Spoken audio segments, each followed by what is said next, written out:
God in different ways? No. No, not at all. There's only one way. There's a global focus to this text. Wherever you are in this world, there's only one way to get to God, and that's through the one mediator, Jesus Christ. Paul's ministry in verse 7, it further shows that this is a global focus. He's ordained a preacher and a teacher of the Gentiles in faith and verity. In Revelation, that word that's translated Gentiles there is translated nations. And the plural is important, okay? That S there at the end is important. We're talking about nations, not just one nation.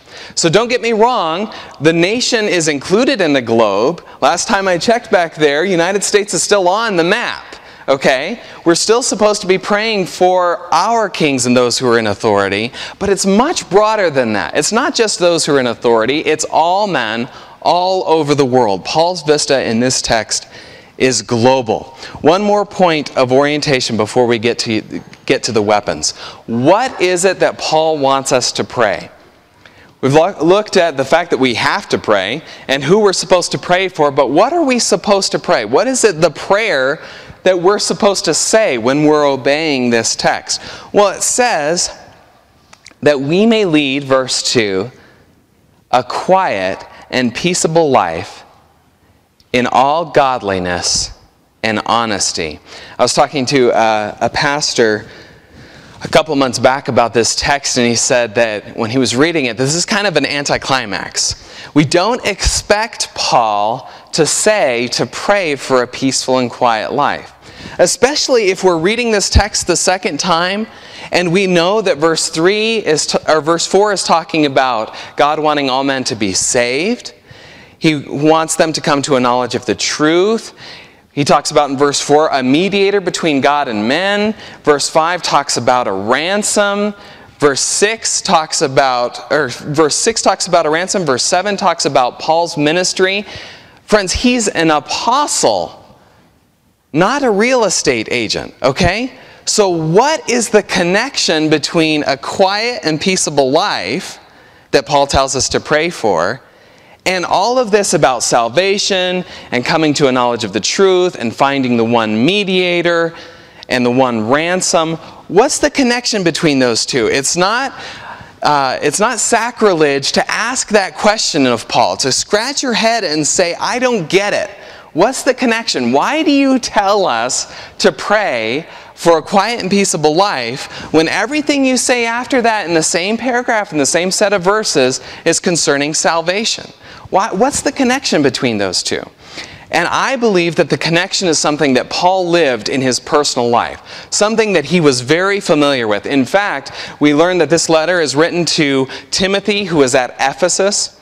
The Ephesians, in their personal lives, had a very clear experience of the connection between a quiet and peaceable life and the progress of the gospel.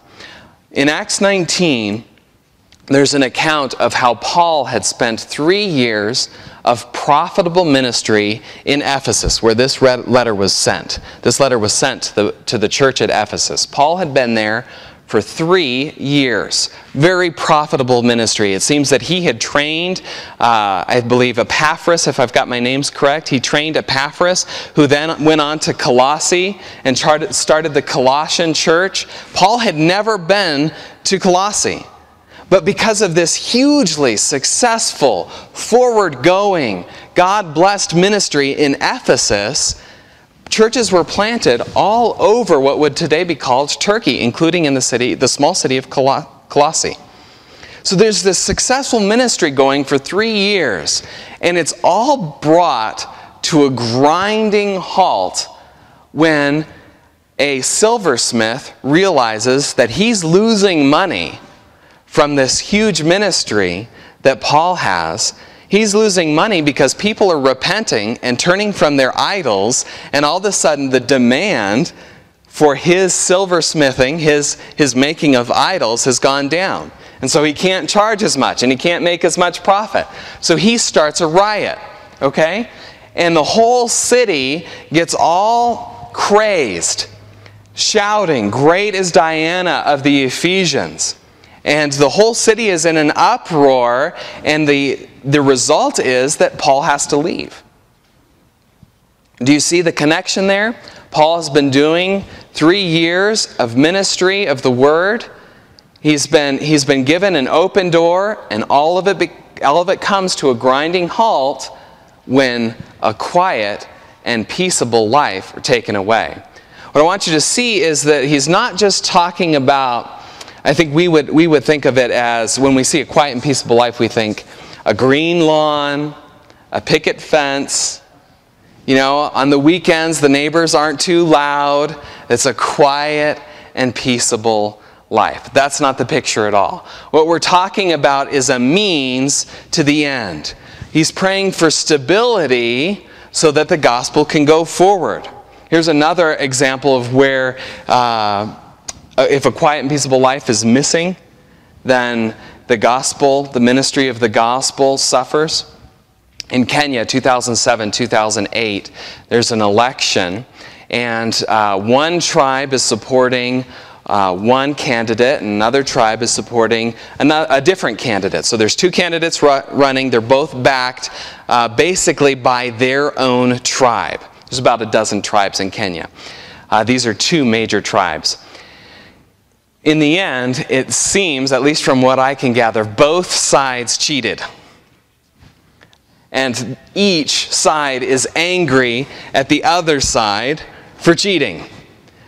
Riots break out, okay?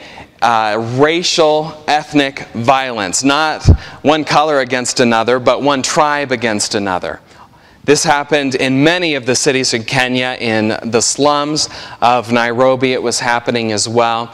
In one instance, members of a tribe hid inside a church building. Okay, locked the door. They thought they may be safe, that they would respect, that the members of the other tribe would respect the church building. Well, the members of the other tribe barred the door from the outside and burned the church down. Over 100 people died. Okay? Huge tragedy. This is the absence of a quiet and peaceable life. Now just imagine that we were in the fellowship hall next to this church that's burning down, okay? And we're trying to go through the Hebrew verb system on a Thursday morning. You think that's going to work? You think anybody's going to be paying attention as we're trying to train these people? Not on your life. A quiet and peaceable life is a means to the end of the progress of the gospel.